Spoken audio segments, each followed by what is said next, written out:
And we're live. I'm so excited to be here today with Alan, the founder and creator of Tapfood. Welcome, Alan. Thank you. Thank you so much, Chris. Thanks so much for the invite. Very excited to be here and, chat with you and, be able to connect with all the people that follow you. So it's awesome. Thank you. Yeah, I'm so excited. I mean, it's a really cool app. You guys get a 4.9 rating, which is like almost a perfect rating in the Apple Store. I think you rarely see that nowadays. So It's it it's. definitely gives you a lot of credit for creating such a good app. Thank you so much. And I think part of the reason why we're not a perfect five is because sometimes, we're trying to satisfy as many customers as possible, but at times there's a very tiny minority, and especially with deliveries, like you get a slammed on a Friday night or snowy day. Yeah. So, but we're trying. We're trying. 4.9. That's where we want to stay, or maybe, hopefully, if we work very hard, we'll get to five. So how did you come up with the idea, and how did you decide to go up against some much bigger companies? So, well, actually, kind of like some of the very famous founders in the past, like, well, Jobs or whatever. I just wanted to do something for me. The problem was, I don't know if you know, but I used to live in Baskin Ridge, and it was a very long commute for me from there to I was working, Manhattan, in Midtown Manhattan. So, it would have been like a very long process to go to work, and then it was very time consuming to, after 2 hours of, being starving because I had to run in the morning to go catch the train. So I wanted to get some good food. But the problem was that at the cafeteria, I had to wait 20, 30 minutes to get a nice omelet or something. So I was wondering, wouldn't it be nice if I could just order from my phone, wait 20 minutes, and then go to the cafeteria and pick up the food? So it was kind of maybe to a certain extent, a selfish project. Now, once I had the ability, a few, maybe like a year later, I started to learn how to program on iPhone. So I was like, hey, this is a great thing to do. I think would be very good. And then I, I also found out, as I got into this business, that the fees that companies charge for this technology is astounding. I can tell you right now, if you're looking at the DoorDash order or Uber Eats, DoorDash or Uber Eats makes more money than the restaurant in 95% of the cases. It's almost impossible for the restaurant to make more. And the funny thing is, if you think about it, the delivery aspect of it shouldn't be that expensive. You know, I mean, so then I realized, look, we have the technology already. The way to grow and expand is to basically providing a good service to our customers and giving them, inexpensive deliveries, and at the same time have very low fees, which would allow us to grow and capture more restaurants, and also help them stay in business. Because I can tell you right now, if 100% of people were to use only deliveries from one of these people, Uber Eats, Grubhub, DoorDash, whatever, they will not be in business. Nobody makes 30% margin or whatever they're charging. So we're No, and basically here to help. yeah, we had recently stopped by a deli that's been around for over 50 years, and the owner was saying that in June it was one of his best months ever, but he didn't make any money on that, and it's because Exactly. of the DoorDash and Grubhub they're basically taking all the profit. Exactly. So the thing is that also funny thing is that I was a trader before I got into this job. I basically want to kind of, well, this is kind of an insider thing between us, right? I want to kind of be like Citadel. Trade in the middle. So but the bid ask spread is very little. We make very little, but from a lot of customers and a lot of restaurants. And then this way the consumer saves a lot. So because we don't have service fees, the consumer by default saves at least 20% of the food bill. And then also the restaurant pays, saves at least 15% as well. So we're just like trying to get a little bit from basically everybody. That's the goal. So how many restaurants do you have on the platform, and what kind of geographic area do you guys cover? So luckily we're kind of very close to your town. I think our sales team was very hard at work, and they got a few places there, and then it's a process. It takes a little bit of time. So right now we have about 70 restaurants, plus minus, and I think the number is just ready to grow as people hear more from us, and then we expand from our core of Summit, Chatham, Madison, and we capture more of like New Providence, Gillette, that area. So we're trying to. I mean, my goal originally was to move more towards the city, but I think there's some demand to go the other way a little bit around 78. So Berkeley Heights, Gillette, um, Scotch Plains, that kind of area. Okay. Yeah, and I did do like a side-by-side test using DoorDash with Okay. a restaurant that you guys both have, Okay. and it looked like from the consumer perspective, it would cost 20% more using DoorDash, which I Yes. mean that Yeah. blows my mind. It's only they charge more for the food, I think, because Yes. the restaurant has to mark up because of they take so much That's fee, correct. plus Yes. the service fee, which it's a huge amount. I mean, that's $11 on a $50 bill. It's a That's huge correct. amount. Yes. Yes. Another benefit of this is because we don't have service fees. Because I mean, in a sense, I don't think it's fair to have service fees. Like, what is the service, right? The service is delivery. So we take the food and we deliver. So how do we pay the driver? Well, we have a delivery fee. The delivery fee pays the driver basically, or most of the driver, and then most of our customers, and I'm sure that there's no difference between us, Uber Eats, DoorDash, they pay a tip. So the driver is covered. So the question is, and what's the purpose of the service fee? What is actually the service, especially when, we and everybody else, we charge a little bit from the restaurant. I mean, we charge a little bit, they charge a lot. So I feel like it's just, I mean, look, I think it's just a way for them to make money and to give back to their investors. I mean, and all the $1 billion that they spent to just be everywhere. So we don't want to we don't follow this philosophy. I don't think it's fair to the consumer, and I think maybe they're trying to train the consumer. Hey, you got to pay a service fee, but like no, there's no need for that. We're just trying to help everybody save money and make a profit, basically. And from the restaurant point of view, how long does it take to get onto the Tapfood platform if they do want to join up? It's actually a very seamless process. What we do, what we're trying to do. Hold on, I cannot see it anymore. Did it get interrupted? Hold on. I think I Hello, just can you hear lost me? the. I can hear you. I just lost you. I don't see the app, so I can hear you. Oh, there you go. Oh, there Perfect. you go. Awesome. Okay, so it's very easy to do it. Actually, we believe in full service both to the consumer and to the restaurant. So in the most fortunate cases, I would say 48 hours.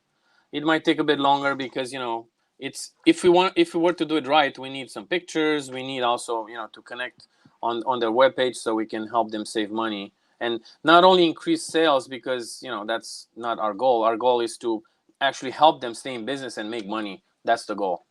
So I would say 3-4 days, maybe a week, worst case scenario. Well, no, but that's really quick. And how Yeah. much would the restaurant? Would you say they end up saving over time?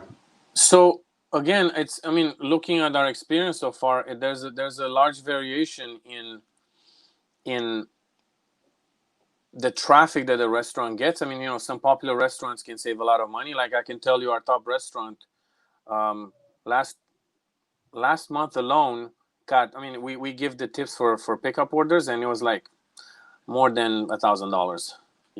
And on top of that, all the savings compared to our fees, less than half what they would pay to Uber Eats and DoorDash. I would say it can easily be in the thousands of dollars, but again, it depends on the restaurant and how popular they are and how much they are interested in not only increasing their sales but also increase their profits. Yeah. So you guys are charging. I think on your website I saw 7% on takeout and 14% on delivery. Is that correct? Yeah, that's correct. Yes. So I personally don't see why there's a need for a higher number, especially for pickup orders. I mean, our competitors, I can tell you, initially, I mean, at the time when I started the business, Grubhub was the biggest one, and their number was about 20%. And I can tell you, in a sense, pickup orders are very good because they're helping the company kind of stay in business, and you make some money for technology, for people, for some of the fixed expense, paying the the office where we are now, some infrastructure. But there's no need for this number to be that high. I mean, 20% for a pickup order. I mean, it's marginally just looking at it's not that expensive. So I think 7% is a great number. And also, I mean, a lot of restaurants, they just give discounts to students or something. So we're like even cheaper than that. And for Yeah. delivery, as I said, 14% puts us less than half of what the 30% or even more than 30% that our competitors charge.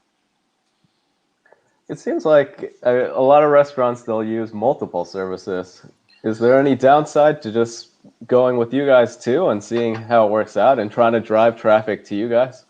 I think, well, this is the perfect question actually, and I can tell you that this would probably be the best solution. And again, everything that's really good takes a little bit of time to cook. Like when Google came around, they didn't go from 0 to 92% of the market share in like 3 months because they had the better search engine. I mean, it took a bit of time, but I can tell you that if a restaurant understands the position that we're in and also understand that, forget about the 20% that the consumer says, but the simple fact that we charge half means that if they don't jump on board, maybe their neighbor will jump on board, the other restaurant will jump on board, and then over time there'll be like a mushrooming effect of like all these restaurants, and then whoever understands that we are here to help and we can have money on both sides, it's very beneficial. So I think maybe in the short term might be a bit of pain in terms of sales because people on Grubhub, they're not just gonna jump and be like, hey, wow, let's go on Tapfood.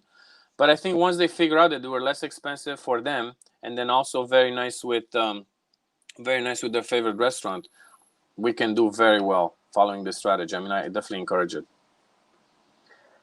It sounds so good to be true. It sounds so good for a business owner. I don't know why they're not signing up with you right away. No, well, as I said, I mean, I think a lot of people in this industry, they're not. I mean, they're not kind of early adapters. Some people, they just want to sit and wait, and I mean, at this point, the business grew a little bit, so we're in a much better position than we were, let's say, a few months ago. But I see only positives in the future, and we have a fantastic sales team, and I think the future will be bright. I got to tell you though, some people, they just want to see a proof, so they just want to wait, sit and wait, and we're ready for them. Anytime that if people are ready, we're ready, basically. And if consumers want to use it, it's via iPhone app, right? And through your That's correct. website. Right. So right now, we started with the iPhone app, which has a bunch of features, and I think another feature that I think is very important is that we are in this business to connect basically consumers and restaurants, right? And make a little fee in the process. So basically on the app, we're not really interested in getting people's information or transferring this information to anybody. So we don't have accounts. So the onboarding process is very simple. So this is another benefit of Tapfood. The thing is that we're working on an Android version, so this is in the works. We'll have that available. However, people who are not on iPhone, they're on Android, they can always order on our website. Okay. We'll have it ready soon. Yeah. And how about drivers? How do you vet them? And do you have a lot of drivers driving around nowadays? That's a very good question. So basically, the way we do it with drivers is, we have quite a bunch of